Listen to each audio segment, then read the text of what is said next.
January 14, 2014. I don't remember the rest of this intro.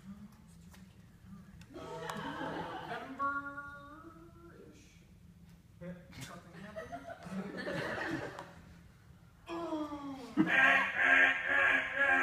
I still have to pack! 'Twas tournament morning, and back at their dorms, the speeches were showing their usual form. Joseph had been up with hours to spare, drinking cappuccinos and quaffing his air. The others were nestled all snug in their beds, except for Michelle, who being late drenched. She'd already showered and straightened her hair and confirmed with her teammates when she would be there. Which meant all the others should be awake too. Hey Eliza, Kendall, Ellen, that leaves you. We drive off to the van with wet hair, knowing our coach would not quite yet be there. But when he did show with a wink and a flurry, Mike would be jolly, though still in a hurry. Hey, get in the van, he'd have to say thrice, but not before noting they all looked quite nice. On Joseph Quintana, on Tyler and Tyreek. Why does this process seem to take a whole week? Now Manish, Joe Hernandez, and Scotty the Hottie.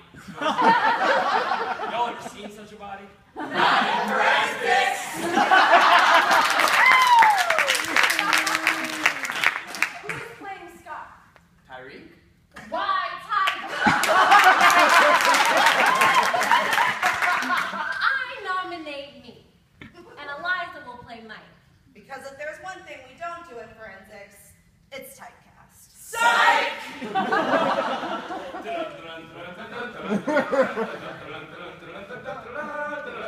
The van starts with a thunder and rolls in reverse, as big as a bus and long as a purse. Hey, they make sure they're buckled up? Hey guys, buckle up! But before down the road they can keep on a sliding, the back of the van asks, hey, where's Ivan?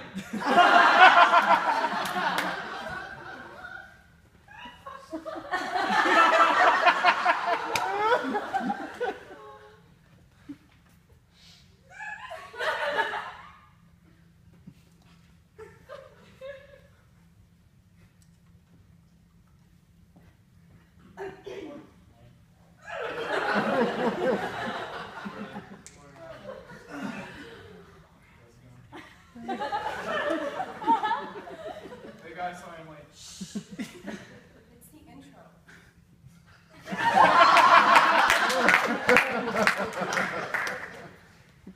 Hey, Scott. What? You're nice. Thanks. Hey, Scott. What? Did you know that in the 2005 article, When Van Talk Steers Out of Control, written in the National Forensics Journal, Desiree Rowe and Dan Cron Mills discussed the importance of a shared experience in creating an important team dynamic. He turned the heat down. I did! My favorite part was when Rowe and Cron Mills argued for the use of invitational rhetoric, in which team traditions are used to foster an environment for personal growth and a strong sense of individuality. What does that mean? It means that each student is allowed to voice their opinion in an open forum, free from judgment. And no better place can we do this than in the van, where these smelly-footed tweens from different backgrounds are forced to spend countless hours together in a tiny, tiny space. Real World, Forensics Van by Mike Chenard and Scott Brandon. The true story of 11 strangers pick to live in a van, work together, and have their speeches taped. Find out what happens when people stop being shy and start getting real. In a van. Are we there yet? Yep, get out. The van lurches forward and we're on the go, when Joseph Quintana asked, How about that Team CEO? Stop making a Vote out of me! Why don't you come on over,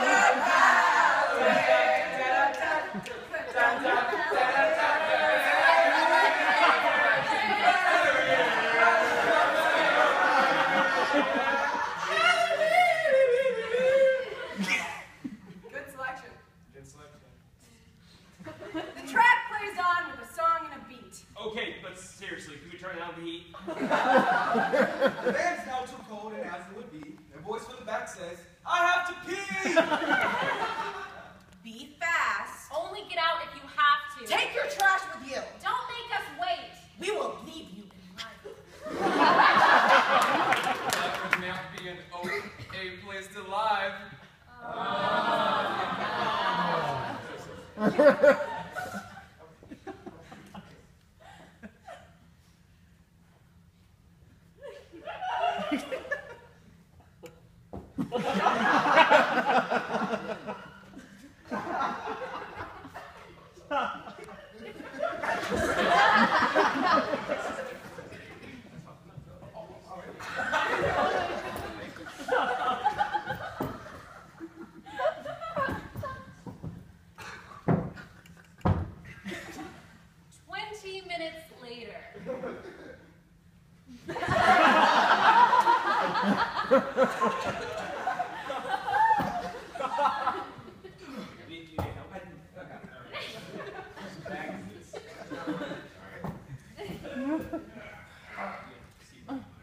Flip over here.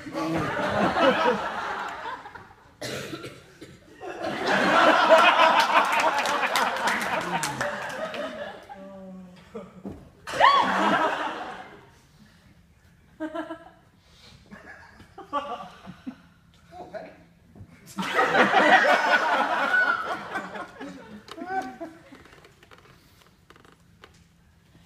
Hey, Scott, will you make sure they're buckled up? Hey guys, buckle up. Our bladders contending, our tummies now full. The coaches up front become Kim Jong-il. Time to run pieces. About time we go show. Get ready, get set. 3, 2, 1, go.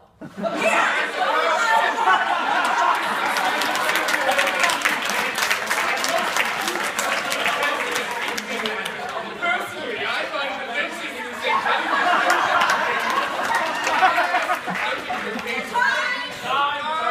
It was worse for children than prenatal crack exposure.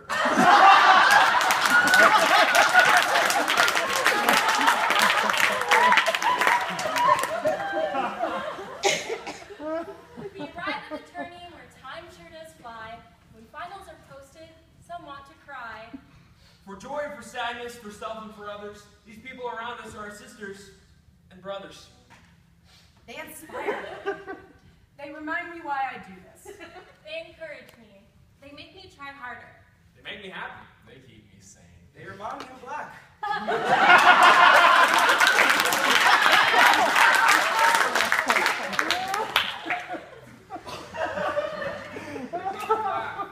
They've changed my life. They've changed Manisha's life. So after much clapping, the tournament comes to a close, and we gather together to strike one last pose. We said our goodbyes, and when finally done, then set our sights on even more fun. For out in the parking lot, lonely and cold, is a big smelly van, smelling slightly of mold. Once back in our seats and surrounded by friends, the talk of the day never quite ends.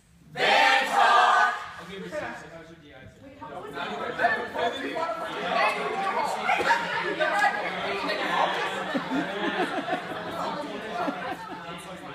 All right.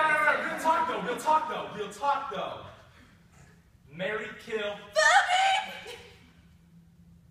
Alex Sargent and Daniel Galahan's love child. Brandon Big Pen with 4 arms and a 3rd eye. Or Nick Thompson, but 2 of them. One of them dressed like a Victoria's Secret angel. And the other one dressed like Nancy Pelosi. Marry them all. Oh, guys, can we play Never Have I Ever? 1 minute later. I'm out! I still have 9 fingers left. Me too. 20 minutes later.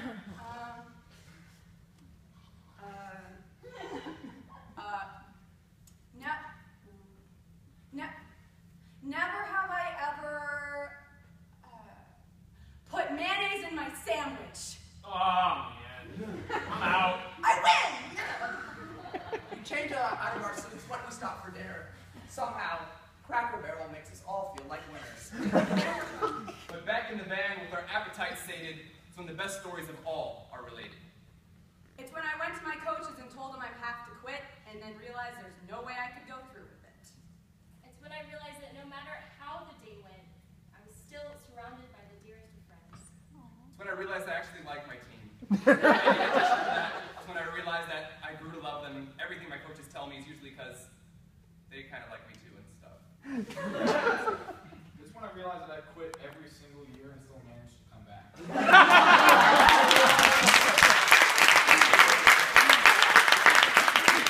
I realized that Tyler's a Republican. When I realized forensics people aren't too partial to Republicans.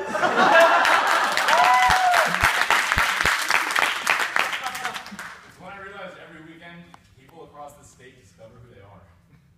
It's when I realized I would never have an afro as good as Kendall's.